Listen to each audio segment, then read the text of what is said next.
Debut match में 4 wicket, और जब अगले मैच में बारी आई बैटिंग की तो वहाँ भी चौकों और छक्कों की बरसात। जी हाँ, हम बात कर रहे हैं शिवम मावी की। 2023 क्रिकेट वर्ल्ड कप का साल है और इस साल अभी शुरुआत में कम से कम जो खिलाड़ी सबसे ज़्यादा चर्चा में है वह है शिवम मावी। आज हम शिवम मावी के बारे में ही बात करने के लिए उस मैदान पर आए हैं जहां से वो खेलकर आगे बढ़े हैं, जहां से प्रैक्टिस करके आगे बढ़े हैं, जहां से उन्होंने क्रिकेट का ककारा सीखा है। और उनको जो क्रिकेट का ककारा सिखाया कोच फूलचंद जी, वो भी हमारे साथ हैं। तो फूलचंद जी, आपका बहुत बहुत स्वागत है। धन्यवाद जी, जैसा कि आपने बताया कि इसी मैदान पर वो खेलते रहे हैं और यहीं से खेल करके आगे बढ़े हैं, तो मैं उनकी जर्नी पर पूरी बातचीत करूंगा। वो कैसे, आपसे कब भेंट हुई, आपने कब उन्हें क्रिकेट सिखाना कब से शुरू किया। लेकिन सबसे पहली बात यही कि एक कोच के नाते आपको कैसी खुशी मिली या किस तरह से आपके जज्बात थे जब एक क्रिकेटर आपके जिसको आपने ककारा सिखाया क्रिकेट का, वो इंडिया के लिए खेलता है और इस तरह से डेब्यू करता है। देखिए, देश में करोड़ों एकेडमियाँ चल रही हैं और हर किसी कोच का सपना होता है कि उसका कोई बच्चा इंडिया खेले। तो मैं उन खुश नसीब कोचों में से हूँ कि जिसका बच्चा इंडिया खेल रहा है, तो मेरे लिए बड़े फ़ख्र की बात है। और मेरी जो क्रिकेट एकेडमी है नोएडा में है, बिलाबोंग हाई इंटरनेशनल स्कूल, पिछले 18-19 साल से वहाँ चल रही है और वहीं सारे बच्चे प्रैक्टिस करते हैं। और ये जो ग्राउंड है, यहाँ पे सारे बच्चे मैचेस खेलते हैं और जब स्कूल में एकेडमी नहीं चलती तो सारे बच्चे यहाँ प्रैक्टिस करते हैं। जी, हमने देखा कि शिवम मावी ने जिस तरह से मौका मिला उन्हें श्रीलंका के खिलाफ पहले मैच में, उन्होंने बहुत ही शानदार प्रदर्शन किया और 4 विकेट झटके।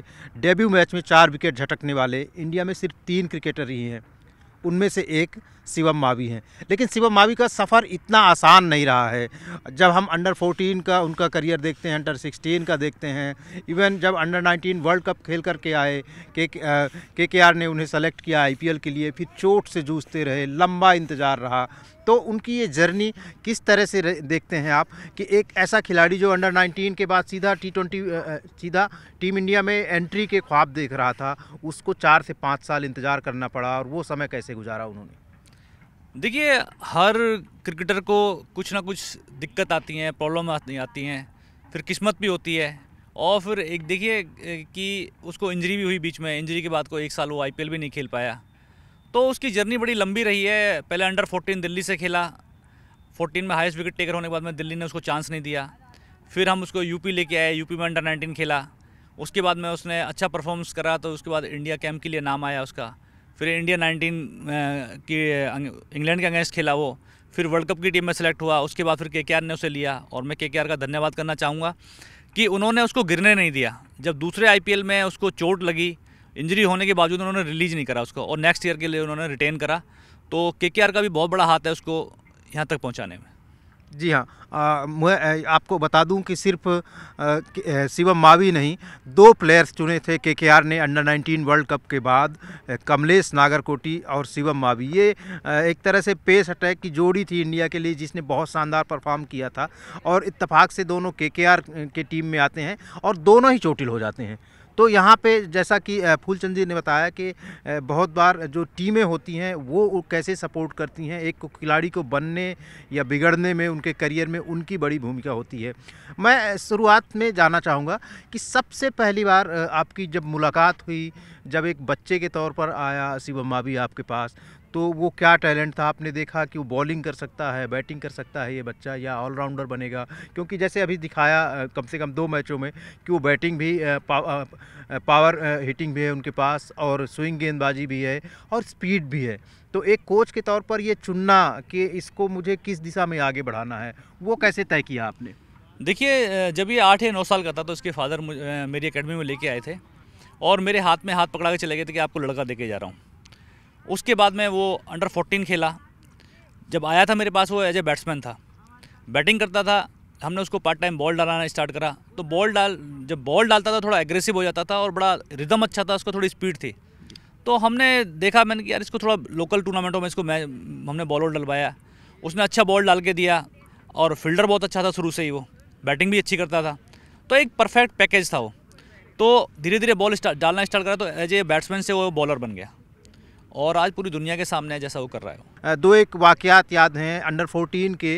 अंडर 14 में एक तो कि जब सबसे ज़्यादा विकेट लिया शिवम ने, और उसके बावजूद उनको अंडर 16 कैंप में नहीं चुना गया। तो उस घटना के बारे में बताइए मुझे। देखिए, दिल्ली से डीडीसी से खेलता था अंडर 14, और सारे मैच JNK में हुए थे, तो वो हाईएस्ट विकेट टेकर था उसमें। फाइनल भी जिताया उसने DDCA को। लेकिन उसके बाद नेक्स्ट ईयर जब 16 का कैंप लगा था, उसको कैंप में भी नाम नहीं था। तो मेरे लिए बड़े ही, मुझे गुस्सा भी आया, मैं अपसेट भी हुआ काफ़ी। बच्चा भी बड़ा अपसेट हुआ कि इतनी अच्छी परफॉर्मेंस करने के बाद में भी उसका नाम नहीं आया। फिर मैंने सोचा उसका मूव जो मैंने यूपी में कर दिया कि मैं इसको यूपी से खिलाऊँगा।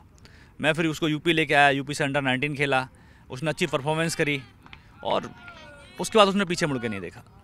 जी, एक और घटना मुझे जैसे पता है कि आपकी टीम नेपाल भी गई थी। नेपाल में एक टूर्नामेंट था जिसमें कई देशों के टीमें आई थी, और वहाँ भी शिवम का बहुत अच्छा परफॉर्मेंस था। देखिए, वो टूर्नामेंट उसकी लाइफ चेंजर टूर्नामेंट था उसके लिए, और मुझे उस दिन ऐसा लगा कि ये लगा ज़रूर एक दिन ऊपर खेलेगा। ये एक नेपाल की टीम ने वर्ल्ड कप के लिए क्वालिफाई करा था, तो उन्होंने एक टूर्नामेंट ऑर्गेनाइज करा था, वर्ल्ड कप टू जर्नी। तो वहाँ पे पाकिस्तान की टीम थी, हांगकांग की टीम थी, हमारी टीम थी। हमारी टीम को इनवाइट करा गया इंडिया से, मेरे वंडर्स क्लब को, और नेपाल की टीम थी। तो जिस दिन नेपाल की टीम का स्वागत समारोह था नेपाल के अंदर, उसी दिन नेपाल से हमारा मैच था। तो हमने नेपाल को हराया वहाँ पे, और मावी ने उसमें 4 विकेट ली और मैन ऑफ द मैच बना। तो मुझे उस दिन लगा कि हाँ, इस लड़के में कुछ दम है और ये ऊपर क्रिकेट खेलेगा। राहुल द्रविड़ कोच थे, और अंडर 19 टीम को चुनना था उन्हें। तो उस टीम का जो उन्होंने शुरुआती टीम चुनी, एक तरह से फाइनल टीम नहीं थी, उसमें शिवम मावी का नाम नहीं था। और तब वो आपको कॉल करते हैं, आपकी बात होती है, उसके बाद वो उनका परफॉर्मेंस आता है अगले दिन। वो सारा किस्सा बताइए, कैसे क्या हुआ। देखिए, 30 बच्चों का कैंप लगा था, उसमें से 15 लड़के पहले ही सेलेक्ट हो चुके थे। इंग्लैंड की टीम आई हुई थी इंडिया, उनका एक प्रैक्टिस मैच होना था इंडिया की टीम के साथ में, जो बाकी 15 बच्चे स्क्वाड में रह गए थे। तो वो मैच हुआ, 50 ओवर का मैच था। मावी ने उसमें 10 ओवर में 23 रन देकर 3 विकेट लिए। उसके बाद में उसने 28 रन लास्ट 9वें विकेट पर जाके नॉट आउट बनाए और मैच जिता के लाया। जैसे ही बाहर आया तो राहुल द्रविड़ ने उसको बोला कि यू आर सेलेक्टेड। तो बड़ा खुश हुआ, और मैंने उससे पहले ही बोला था कि भाई अगर कल आपका मैच है, राहुल द्रविड़ आएंगे मैच देखने के लिए? कि हाँ सर आएंगे। तो मैंने, अगर वो आएंगे और आपको देखेंगे तो आपका 100% सिलेक्शन हो जाएगा। जी, उसके बाद का सफ़र ज़्यादातर लोगों को मालूम है, जो क्रिकेट पर नज़र रखते हैं, बारीक नज़र रखते हैं, वो जानते हैं कि अंडर 19 वर्ल्ड कप में सेलेक्ट होने के बाद उन्होंने अच्छा परफॉर्म किया, और उसके बाद वही नतीजा था, उसी का रिज़ल्ट था कि IPL में तुरंत सेलेक्ट किए जाते हैं। KKR सिर्फ शिवम को नहीं चुनती है, मैं इसीलिए बताता हूँ कि चूँकि वो जोड़ी थी, दोनों खिलाड़ियों को चुन लेती है।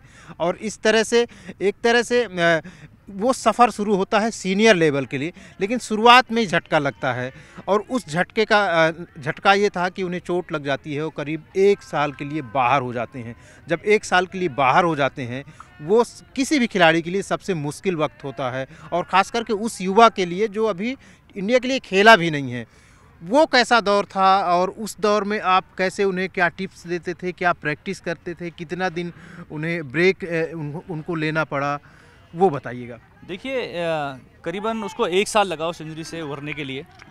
और जब किसी भी प्लेयर को इंजरी होती है तो हर कोई परेशान होता है, लेकिन उसकी एक दिनचर्या थी कि सुबह अपना रिहैब के लिए जाना, शाम को उसने एकेडमी आना, और जब भी एकेडमी का टाइम होता था तो वो 3 बजे एकेडमी आना और 6:30 बजे ही एकेडमी से निकलता था। ये नहीं कि बहुत से बच्चे चोट लग जाती है, घर पर रेस्ट करते हैं या अपना TV देखते हैं या और कोई चीज़ करते हैं, उसका ऐसा नहीं था। वो जितना भी टाइम एक्सपेंड करता था अपनी एकेडमी के अंदर, शाम को आना, और फिर शाम को 6:30-7 बजे मेरे साथ ही उसने एकेडमी से जाना। टीम में चुने जाने से 1 हफ्ते पहले भी उनको खुशखबरी मिली कि एक बड़े अमाउंट में और एक बड़ी टीम उन्हें चुनती है। ये नहीं है कि एक टीम ने ड्रॉप कर दिया। ड्रॉप करने की उनकी चूँकि अपनी मजबूरी भी होती है, तो वो अलग विषय है। मैं ये कहूँगा कि उसके बाद से आपकी क्या उनसे बात हुई है तो किस तरह से क्या बातचीत? देखिए, KKR ने उसको रिलीज़ कर दिया था, काफ़ी दिन पहले रिलीज़ कर दिया था। तो हमें उम्मीद थी कि जो भी कोई टीम लेगी उसको अच्छे अमाउंट पर लेगी, पर हमें इतना नहीं था कि भाई अगर उसको 7.5 करोड़ रुपए से उसको रिलीज़ करा गया तो ये था कि हाँ 3-4 करोड़ रुपए में कोई ना कोई टीम जरूर लगी, क्योंकि जब उसका नंबर आया तो टीमों के पास में पैसे भी बहुत कम रह गए थे। तो लेकिन 6 करोड़ में बिकना एक बहुत बड़ा अमाउंट है, 6 करोड़ रुपए, और उन्होंने लिया गुजरात ने। तो मैं उसको धन्यवाद करना चाहूँगा कि उसको उसकी वैल्यू समझी प्लेयर की और उन्होंने उसको इतने अमाउंट पर ख़रीदा। शिवम मावी में जो खूबियाँ होती हैं वो कई तरह की हैं। एक तो तेज़ गेंदबाजी है, उनके पास स्पीड है, स्पीड के साथ स्विंग बहुत कम गेंदबाजों के पास होती है, लेकिन शिवम के पास है। और शिवम बहुत अच्छे फील्डर भी हैं और शिवम हार्ड हिटिंग भी करते हैं लोअर ऑर्डर में। हम अगर उन्हें शायद ऑलराउंडर ना कहें, ऑलराउंडर कहना जल्दबाजी होगी, लेकिन लोअर ऑर्डर में जो एक उपयोगी बल्लेबाज होता है कि आपको 15 गेंद में 25 रन, 20 गेंद में 30 रन दे जाए, इस तरह की बैटिंग भी उनके पास है। तो आप उन्हें कैसे डेवलप करते देखना चाहते हैं? देखिए वो परफेक्ट पैकेज है और उसमें वो हर खूबी है कि जो एक परफेक्ट प्लेयर में होनी चाहिए। वो अच्छा बॉलर भी है, अच्छा फील्डर भी है, वक्त आने पर अच्छी बैटिंग भी करता है और उसने काफ़ी बड़ी पारियां भी खेली हैं। तो मैं तो यही बोलूँगा कि भाई उसको भगवान उसको अच्छे से रखे, इंजर्ड ना हो और लंबा खेले।